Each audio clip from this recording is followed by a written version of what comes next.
Hello and welcome to your stats notes. All right, so in this unit, we're going to continue sort of looking at probability and the likelihood of various events. We're just going to put a slightly different sort of spin on it. So to start, a random variable is a variable that takes numerical values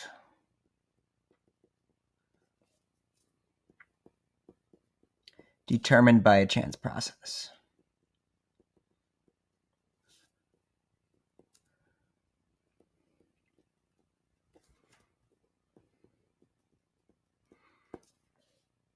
All right. So suppose we flip a fair coin 3 times. The sample space would be as follows. Head, head, heads, head, head, tails, head, tails, heads. And we've seen this sort of thing before, right? Just all the different possible combinations. But this time, the spin we're going to put on it is we could declare a random variable x that's the number of heads obtained. So that would be a variable that takes a numerical value determined by a chance process. So the values that variable could take are 0, 1, 2, and 3. And then if we look through our sample space, all right, the ways that we can end up with 0 heads are just here and nowhere else. So there's one way to do that. But the way that we could end up with just 1 head is 1, 2, 3. The way we could end up with 2 heads is 1, 2, 3. And the way we could end up with 3 heads is just this one spot here. All right, so if those are the number of instances and we all give them equal probability, that means the odds of these happening are 1/8, 3/8, 3/8, and 1/8. And then once we have these values, there's going to be some different sort of calculations and things that we can run on it. But for right now, there's just this idea of a discrete random variable that takes on, various numerical values. Each of those values correspond to a probability. So I just used the word discrete. I was actually jumping ahead of ourselves a little bit. All right, so random variables can come in 2 flavors. They can either come in discrete or continuous. So a discrete random variable are random variables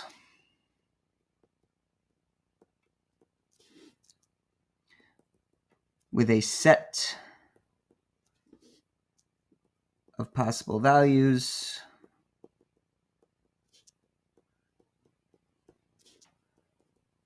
that have gaps between them.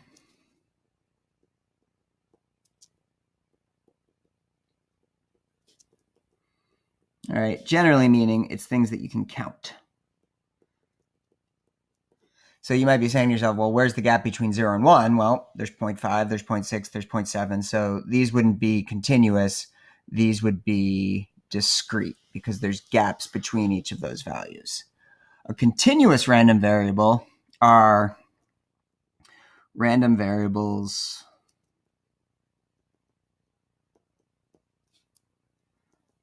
that take all values in some interval of numbers. All right, and these are usually, instead of counting them, we're usually measuring these. All right, so again, random variable, anything that can take a numerical value by a chance process, and then we can break that down into discrete and continuous. So up here, this would be an example of discrete, and then we'll look at some continuous ones later.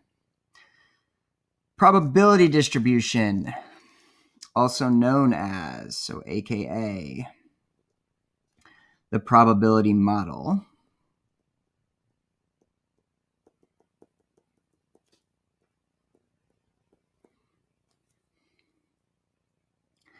It tells us the possible values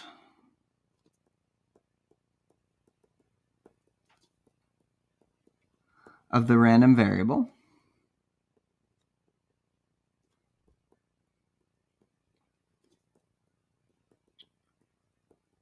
and the probability of each of those outcomes.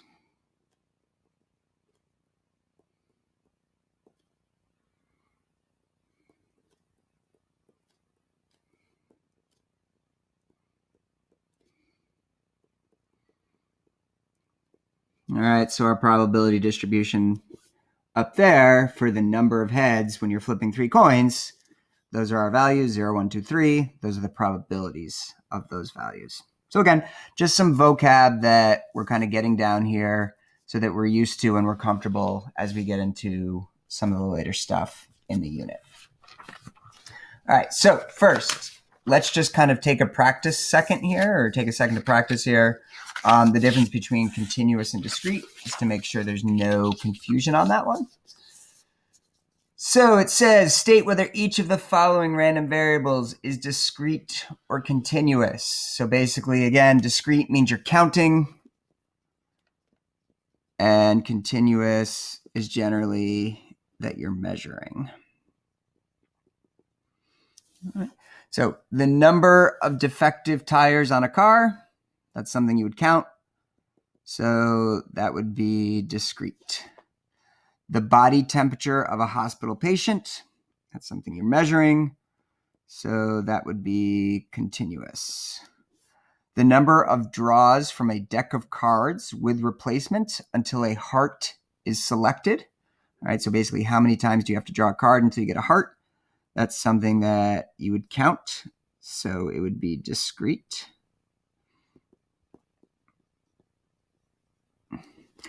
The lifetime of a light bulb is something you're probably measuring. So again, that would be continuous. The amount of rainfall at a particular location during the next year, also something you measure. So also continuous. And then last but not least, the number of questions asked during a stats class, something we could count. So that would be discrete. So not really hard to kind of tell the difference between discrete and continuous, but still something that you should be aware of. Now, depending on whether something's discrete or continuous is going to affect a little bit how we deal with it. So when we have a discrete random variable, all right, we're going to be calculating the mean, which is often called the expected value of our random variable, using this formula right here, which basically breaks down to the value times the probability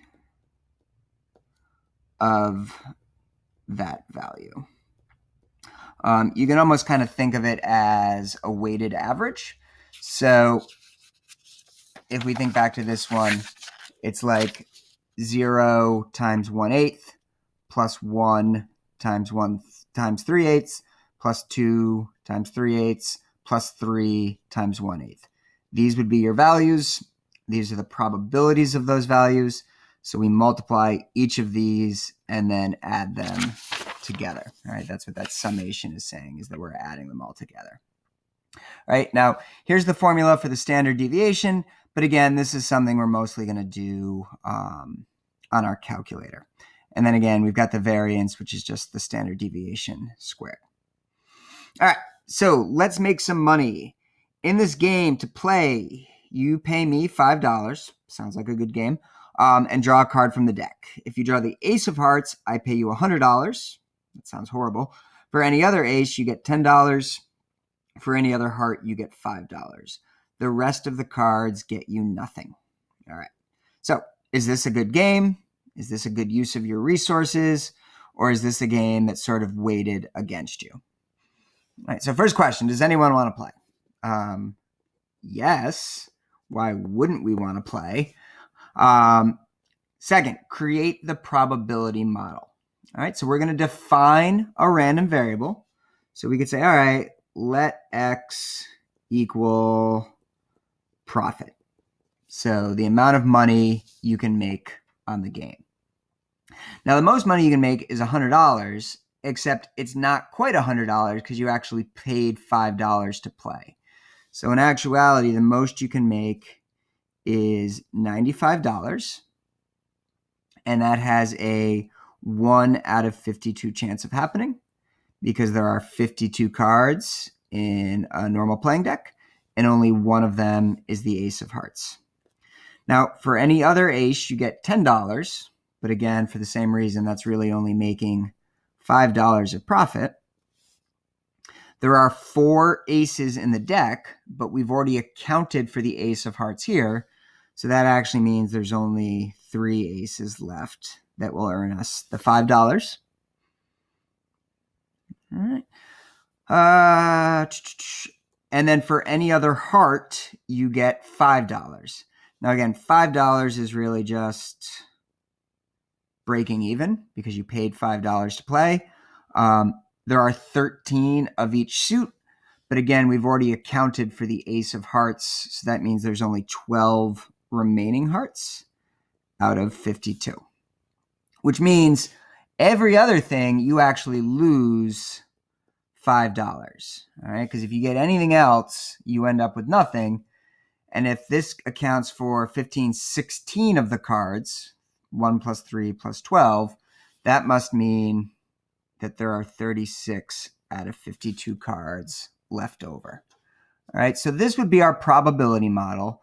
95 goes with 1 over 52, $5 goes with 3 over 52, $0 goes with 12 over 52, negative $5 goes with 36 over 52. So let's see what we're going to do with this on the next page. It says, find the expected value of your payout in this game. Remember, expected value is basically just the average. So we're going to take those payoffs and multiply them by the probabilities.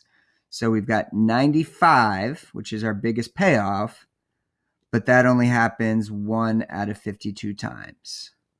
Plus $5, but that only happens 3 out of 52 times. Plus the $0, which is when we break even, and that happens 12 out of 52 times. Plus when we lose money, which is the negative 5, and that happens 36 out of 52 times. All right, but this is sort of like our weighted average where you've got all of your payouts and they're being weighted against their relative probabilities. So 1 out of 52, 3 out of 52, 12 out of 52, 36 out of 52. All right. And we could go through and we could put those all in. All right. We could say, all right, 95 times 1 divided by 52 plus 5 times 3 divided by 52 plus 0 times 12 divided by 52. And I didn't really need to type the 0 one in because the 0 one's just going to wipe itself out. Plus negative 5 times 36 divided by 52. And where did I goof up there? There it is. All right, and I'm going to get, when I hit that all in, I'm going to get something like negatives. It's kind of hard to see there. The lighting's not very good today. Negative 1.35. So equals negative 1.35. So basically saying on average, you'd expect to lose $1.35. Now, next it says use your calculator to find the standard deviation. So the way that we're going to do that is we're going to go to Stat Edit. All right. Inside of L1, we're going to type our payouts. So 95, 5, 0, negative 5. Those are the 4 different payouts we could receive. And then inside of L2, we're going to type the probability of those payouts. So 1 divided by 52, 3 divided by 52, 12 divided by 52, and 36 divided by 52. So again, L2 just has my various payouts. My various probabilities. L1 has my various payouts. And then what I'm going to do is I'm going to go to stat, calc, one variable stats, but I have to specify the frequency list. L1 is my payouts, so that's L1 there. But then the frequency list is my probabilities, so that needs to be put in as L2. And what you'll notice is when you do this, you don't actually get a sample standard deviation because we're not dealing with like normal data. We're dealing with probabilities. So you only get one standard deviation, which is the population standard deviation. And that's the one that we can use here. So 13, we'll just say 0.80. 13.80. And again, just remember standard deviation is the average distance from the mean. Okay. And again, just a reminder, L1 was the payouts. L2 was the probabilities. And then you're running one variable stats. And you're putting in L2 as the frequency list. Okay, so again, just that's how we're going to find the standard deviation of these discrete random variables. All right, so let's take a look at another game.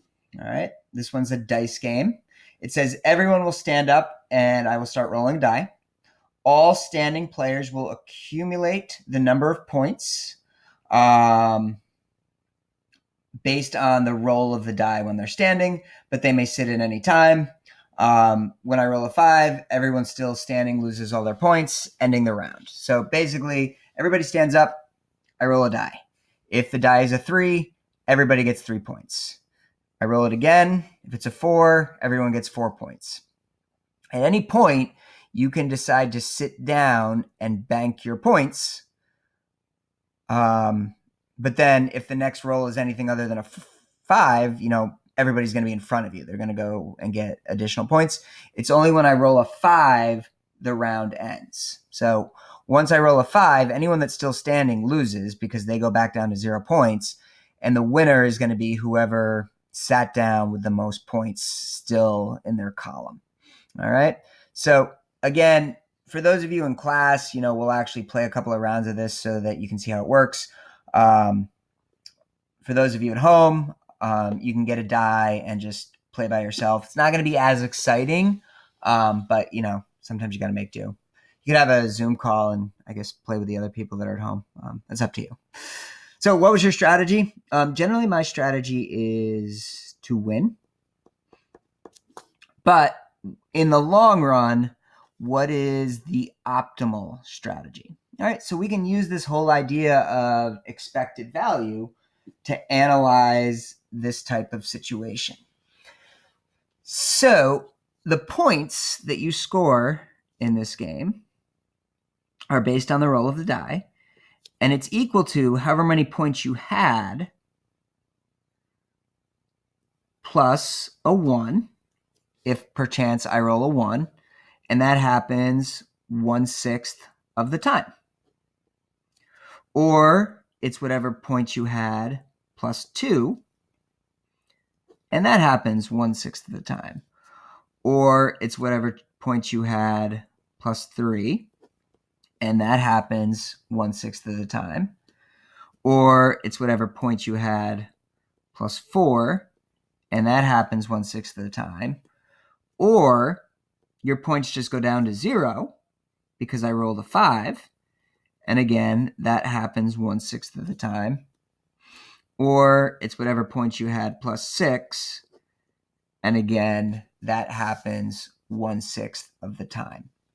So it's the same idea here of taking the payout. These are your payouts. It's either plus 1, plus 2, plus 3, plus 4, 0, plus 6, and multiplying it by those probabilities. All right. I wrote divided by 6, but you can think of this as times 1/6, times 1/6, times 1/6, times 1/6, and so on and so forth. So it's the same expected value idea to to kind of see, what's the average number of points you would expect in this game. Now, you might be saying, all right, we've got all this. What do we do with it? Well, we can solve for P, all right? That will give us sort of our average value. So we can say P equals, and then these all have the same denominator, so we can combine them. So we have 1, 2, 3, 4, 5 P's plus 1, 3, 6, 10, 16. So if we condense those down, we end up with P equals 5P plus 16 divided by 6. All right, we can multiply both sides by 6, end up with 6P equals 5P plus 16. Subtract 5P from both sides and end up with P equals 16.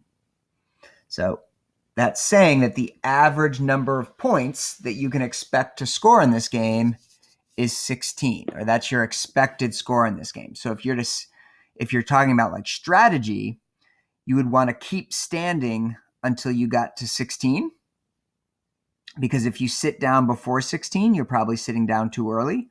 But once you got to 16, you would want to sit down, because if you went past 16, you're sort of pushing your luck a little too far. And on average, you're going to end up busting out and losing. So again, different ways we can kind of use this idea of expected value to analyze different situations. But the crux of it is always the same. Payout times probability plus payout times probability plus payout times probability. All right, this one looks a little different, but it's the same exact idea. Payout times probability, payout times probability, payout times probability. And we can use that to find the expected value of a situation and then make decisions based off that expected value. So like up here, the expected value shows us that this is a bad gamble. On average, you're going to lose money. All right, the expected value down here gives us an idea of the ideal strategy when playing our little game here. So let's continue on. Defective tires. The probability distribution of X, the number of defective tires on a randomly selected automobile checked at a certain inspection station, is given in the following table. Calculate the expected number of defective tires.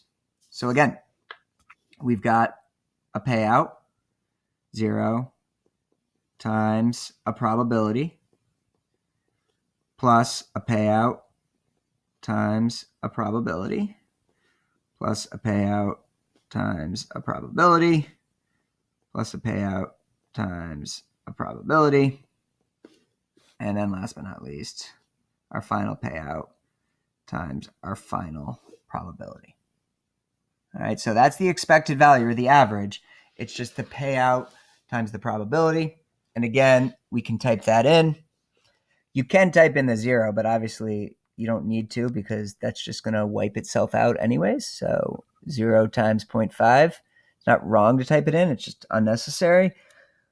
Plus 1 times 0.16, plus 2 times 0.06, plus 3 times 0.04, plus 4 times 0.20. All right, so those are all just typed in one after the other. Then you hit enter, and you end up with 1.2 there. All right, so 1.2. So that would be our expected value.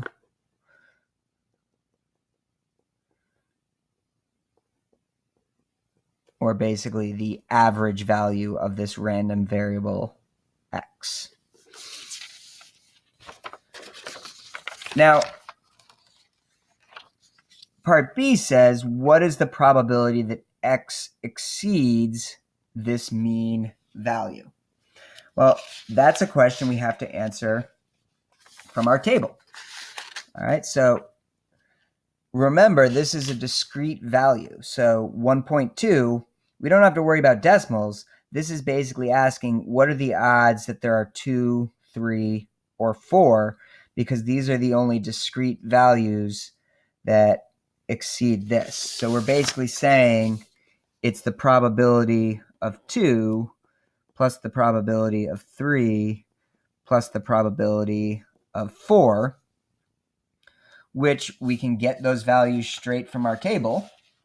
All right, it's just 0.06 plus 0.04 plus 0.20, or put another way, 0.30. All right, and again, we can just read it right from the table because these are discrete. There are things that we can count, so we don't have to worry about like 1.6 or 1.7 or anything like that. We're just using these whole values. All right, so let's take a look at another one of these. The table below is a probability model for the number of broken eggs found in a carton. So 0, 1, 2, 3, 4. And then there's our probabilities again. So what is the mean expected value? Now, you can do the mean expected value by hand. I mean, that's what I've been showing you. 0 times 0.65, 1 times 0.20, plus 2 times 0.10, plus 3 times 0.04, plus 4 times 0.01. And I show it to you by hand just so that you have a feeling for what it actually is and what it involves. But if the problem's also asking you for the standard deviation, you can also get these answers from your calculator. So let me just, if I do this one by hand and I say 0 times 0.65 plus 1 times 0.2 plus 2 times 0.1 plus 3 times 0.04 plus 4 times 0.01. All right, this works out to be an expected value of 0.56. All right, so now it's asking for the standard deviation. We don't do the standard deviation by hand. It's just not worth it. So we go to stat edit and we put in these various numbers. So my payouts would be the 0, the 1, the 2, the 3, and the 4. My probabilities would be the 0.65, the 0.2, the 0.1, the 0.04, the 0.01. All right, so now I've got all my values in there. I go to stat, calc, one variable stats. List is L1, frequency list is L2. Hit calculate. You're going to see that it gives me that expected value. All right, so the average it gives me is the correct value. So you don't have to do expected value by hand. I just like showing it out so that you understand where that's coming from. And then here we have the standard deviation, 0.8979. So why don't we just call that 0.898? 0.898.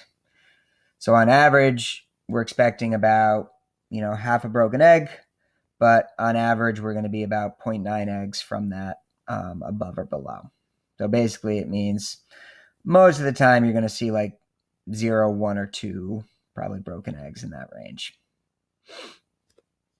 All right, so that's kind of a look at the discrete situations. All right, so when we're dealing with discrete random variables, we're usually going to have a table of some sort that goes through all the payouts, goes through all the probabilities, and most of the questions that I'm going to ask are, what's the expected value?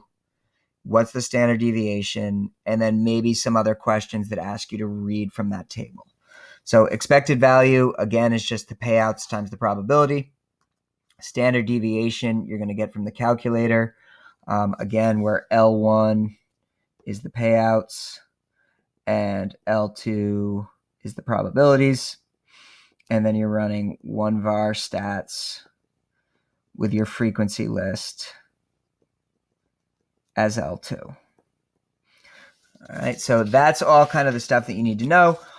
You need to be able to tell the difference between discrete and continuous. And then just understand this idea of like a probability model and distribution. Now, the final thing before we wrap it up today is the continuous random variable. Now, if we read this here, it says continuous variables are described with a density curve. If the density curve is normal, we can answer questions about it based on the mean and standard deviation. So this is basically exactly what we were doing in chapter 2. We just didn't use this language of continuous random variable. So we're going to be using the same exact things that we did back in unit 2. All right, to find the percentage of an interval, we're going to use normal CDF. To find the z-score given a percentage, we're going to use inverse norm. Now, the only difference is that now that we're past unit 2 and we've spent some time doing all this stuff, we are going to allow ourselves to use the calculator and skip sort of the z-score step. So let's take a look at this problem right here. A study of 12,000 able-bodied male students at the University of Illinois found that their times for the mile run were approximately normal. So that's important because we can only do it if we're dealing with normal data, with a mean of 7.11 minutes and a standard deviation of 0.74 minutes. Also important because you always need those two values when dealing with a normal distribution. It says choose a student at random from this group and call his time for the mile y. All right, so this becomes our random variable. And again, we didn't talk about it in these terms in unit 2, but it's basically the same exact thing. Now it says, find the probability of y less than 6 and interpret the result. So here's our normal curve. All right, it's centered at 7.11, all right, minutes, because that's our average. We know the standard deviation is 0.74, so that gives us an idea of kind of what this looks like. And what they want to know is what's the probability that it's 6 or less?